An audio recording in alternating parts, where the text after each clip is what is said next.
So in the most recent Kiss the Rings Sons of Montezuma podcast, we had Coach Michael Brunker, a former assistant Aztecs coach from the 1980s. And he did what every great coach does, and that's challenge you to be better at what you do. One of the things Michael did was he challenged us to honor some of the previous Aztecs, some of the previous sons and daughters of Montezuma. And so we've taken on that challenge. So starting this past week, we've been creating our countdown of what we call All-Time Aztecs. And this is a basketball ranking list that we are putting forth our top Aztecs performers here at San Diego State basketball. And so also with that, we're calling back in Aztec Andy. You can find him on Twitter at Sir Andy's. It's been a while since we've had him on the show, since last season in football season, right? What was it, Andy? Good to see you, man. Welcome back. Yeah, good to see you, Mateo. Yeah, it was that San Jose State game. Andy is a recent graduate from San Diego State, and so he's jumped on board the Sons of Monty team. And he's been very, very instrumental in doing a lot of research and formulating of various articles. And so we asked Andy to do some of his digging and to scour the interwebs and go into the SDSU library files and all over to look for some of these all-time Aztecs. Now, when it comes to Aztec basketball, you know, my season seats, I'm very fortunate, Andy, to have season seats. I mean, it's unbelievable, right? You got to experience that this past year. Yeah, man, always love going to go check out the Aztecs. It's a lot of fun, great environment, and, you know, we got an awesome team as well. Now, I don't know where your seats are. My seats are pretty much center court, but I'm like way up at the top, right? I'm way at the top. I'll never forget that first jersey retirement ceremony. I was sitting down watching the festivities, and then they shine a light up in the sky in the rafters. I look up where they're shining it, and dude, I'm sitting right underneath Kawhi Leonard's retired jersey right there. Like, all I have to do is look up and it's right there. It's amazing, right? Best view in the house. There are a few other Aztec basketball greats that have that distinction of having their jersey retired. So you did some digging on this first all-time Aztec. Can you tell us more about this individual? His name is Milton Milky Phelps. Tell me more about Milton Milky Phelps. Yeah, definitely. So this one, doing the research on Milton, was probably one of my favorites for sure. It combines the Aztecs and then military history, and those are two of my favorite things to do. So it was really a pleasure. But Atwell Milton Milky Phelps, he did play 3 years for the Aztecs from 1939 to 1941. And he was the captain of the 1941, then called San Diego State College, NAIA National Championship team. And he really is an all-time great Aztec. You know, he was the first first team All-American in school history. And before that, he was named a Little School All-American in 1939. But he was the first one to get that major school distinction at SDSU. And, you know, the guy led the Aztecs to 3 NAIA National Championship games. And of course, they won one of them. He was also a 3-time winner of the Paul W. Mott Trophy, which was given to the team's most valuable player. I'm not too sure if that is the name anymore. It might have a different name for that MVP trophy. But Phelps is also a member of the Aztec 1,000-point club. The guy scored 1,043 points, and that's just remarkable because he did that in an era where three-pointers and the shot clock didn't even exist. Again, he only did play 3 seasons, and apparently he had those seasons were pretty injury riddled. So it was just impressive stuff that he was able to accomplish on the court. But Milky was the guy on campus. He was extremely popular, and if you look at his photos, you could see that he was a handsome dude as well. So you could just assume that he did pretty well with the ladies. But everyone knew who Milton was.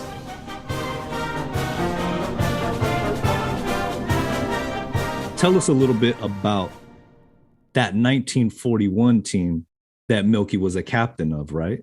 So they ended up actually winning the championship and kind of got over the hump. They were knocking on the door for those first 2 years, but couldn't get that championship to bring home to San Diego. Yeah, definitely. They were hungry for a championship after losing those first two appearances. Really, that 1941 team was a product of the two other teams, 1939 and 1940. Before they won their championship again, the Aztecs were runners-up in the NAIA tournament twice. But that tournament was a 32-team single elimination tournament for small schools, and the NCAA tournament at the time only had 8 schools. So March Madness today is really based off that original NAIA tournament. But in 1939, the athletics budget, it was still really tight coming off the Depression. So they didn't have the funds to send out the team to Kansas City where the tournament was played. So they actually had to lobby the San Diego City Council to cover them. And, they had the talent, so they approved it. It cost $450 to send a few members of the team out there. But somebody actually ended up getting hurt during that 1939 tournament. So they had to fly out a reserve, which costs the city council another $400. But big money, man. Big money. Yeah. Coming out of the Depression era, imagine the city council having to subsidize San Diego State sports. What a notion, man. And I wouldn't even want to spend $400 flying to Kansas City today. That's expensive. Hey, man, I've been to Kansas City. It's not too bad.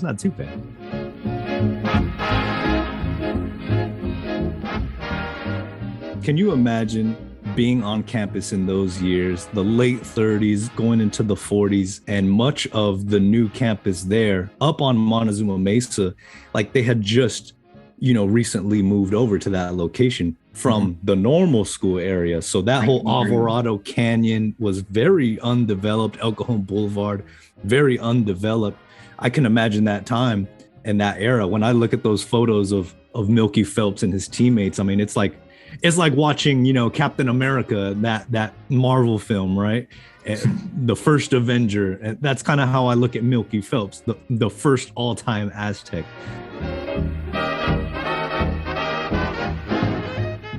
So the Aztecs finally get over the hump in 41, and they win the NAIA National Championship. And so the school has got to be just on an all-time high. Yeah, there's a famous photo of Milky getting carried off that train, which I saw. It was pretty cool. It looks straight out of a movie. So fans were excited. In 1939, they lost by 1 point to Southwestern College.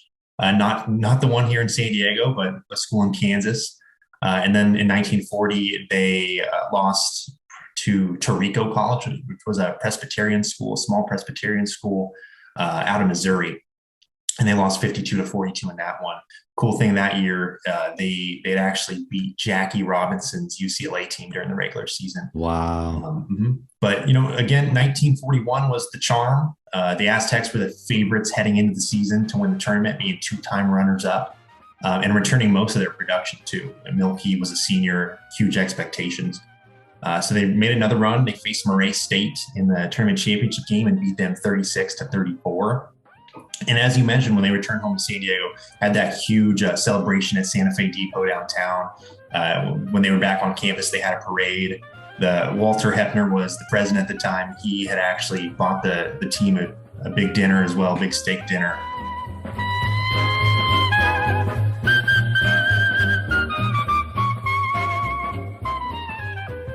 But looking back on those championship Aztec teams is a special time in SDSU history. And for those young Aztecs of that era, we often as a nation refer to them as the greatest generation. And Milky lived up to the meaning of that distinction. So tell us, Andy, what happened just 9 months after winning that national championship? On December 7th, 1941, Japan, like its infamous Axis partners, struck first and declared war afterwards. Costly to our Navy was the loss of war vessels, airplanes, and equipment, but more costly to Japan was the effectiveness of its foul attack in immediately unifying America in its determination to fight and win the war. Yeah, so December 7th, a date which will live in infamy, the Japanese Empire attacked Pearl Harbor, killing thousands of Americans and civilians, and the United States was at war with Japan. That since the unprovoked and dastardly attack by Japan on Sunday, December 7th, 1941, a state of war has existed between the United States and the Japanese Empire.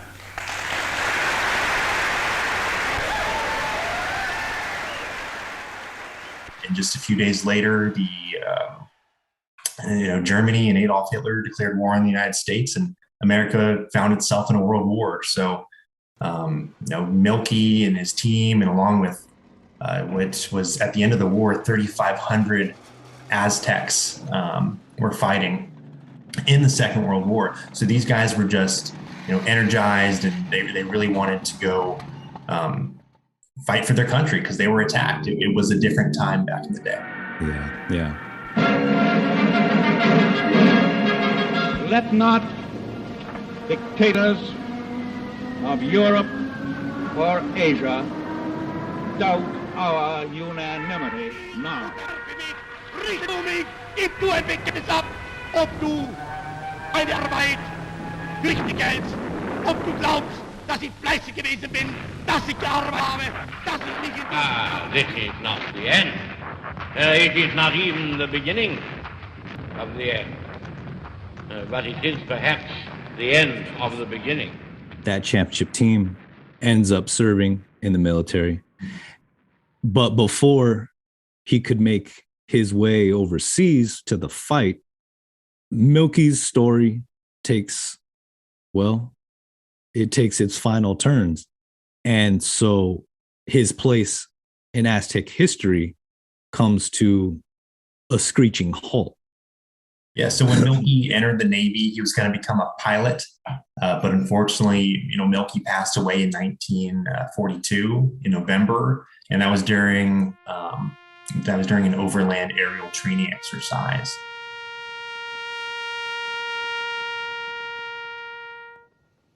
And his death was big. It was an early death. And because he was a sports star, he got his death reported in the New York Times because of his accomplishments on the basketball court.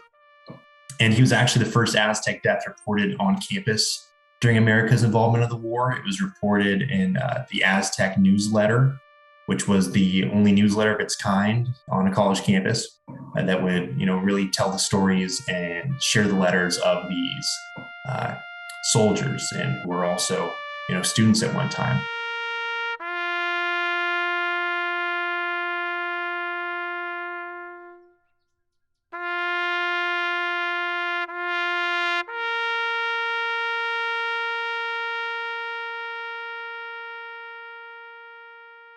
So he was eventually awarded a posthumous degree by San Diego State. The teachers had actually voted to give it to him, and his jersey, it was eventually retired by San Diego State. And that's about it for Milky. It was really a tragedy that he didn't have more of a story to tell because he was taken at such a young age. For a diehard like myself, Andy, I never knew who Milky Phelps was until we stumbled across the findings that, yes, he does have his jersey retired. In the process of you doing your digging, Andy, I know it was very difficult. There's seems to be some pretty good information out there online that you can learn about Milky Phelps, whether it's through San Diego State officially or, the La Mesa history sites that are out there, because Milky was a San Diegan. He went to Hoover High and straight to San Diego State. So, he's a true San Diegan. And of course, San Diego being the military town that it is, he's forever going to be a figure that San Diego will recognize and will remember, rightly so. Milky, he passed at such a young age, so there's no continuation of his lineage on the family tree. So trying to find relatives, that proved to be hard to do, and we weren't able to locate any, at least officially, to add to this story and kind of tell more of who he was and his family legacy. Well, one of the large references was San Diego State, the digital archives. And as you mentioned, that La Mesa Historical Society, we tried to look for some of his relatives. We found one potential one on Facebook. It was a Facebook page talking about old school basketball, college basketball champions, and it had actually shown a photo of Milky and mentioning that he was the MVP and winner of that 1941 national championship. And one of his nieces, I believe, commented underneath it, and we tried contacting her but had no success. Okay, so like I said, being the military town that we are, and being that Milky was such a great Aztec player of his time, of his era, what is it that for some reason we don't see that honor and that distinction hanging in the rafters at Viejas Arena? So there's a few questions to that. His number 22 jersey was eventually retired by San Diego State. And I say it like that because if you look to the past, other players have worn number 22. Clear one is Malachi Flynn, which I'm sure that, Milky wouldn't have minded because Malachi is Malachi, another All-American. But his jersey it's not hanging in the rafters at Viejas Arena. I could also name Chase Tapley, a member of that first Sweet 16 team with Kawhi Leonard and DJ Gay. He was another just fantastic Aztec. That's another one. So he was honored by getting inducted in the SDSU Hall of Fame class in 1988, which I believe was the inaugural year. But as to why it's not hanging in the rafters of Viejas, there's some talk because, some are saying that he didn't play in Viejas. And I'm sure that we've heard that with a few other guys too, who we'll get into eventually. Well, Milton Milky Phelps won't be forgotten if it's up to the Sons of Montezuma. And like we mentioned, he is the first all-time Aztec to make it on our ranking list. Yeah, I mean, long story short, Milton's a legend. When it comes to San Diego, he died for our country. He deserves the biggest honor, being a legend of the Aztecs and being an American hero. I think that he definitely deserves his jersey up in the rafters at Viejas, with an American flag on it or something for the biggest honor, putting his heart out and sacrificing his life for the safety of America.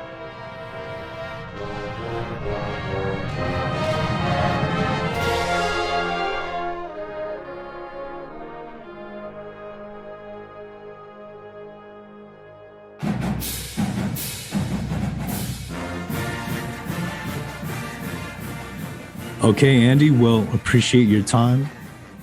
This Monday, you have a new article coming out entitled The Fighting Aztecs, which will be made live on Monday, which is D-Day.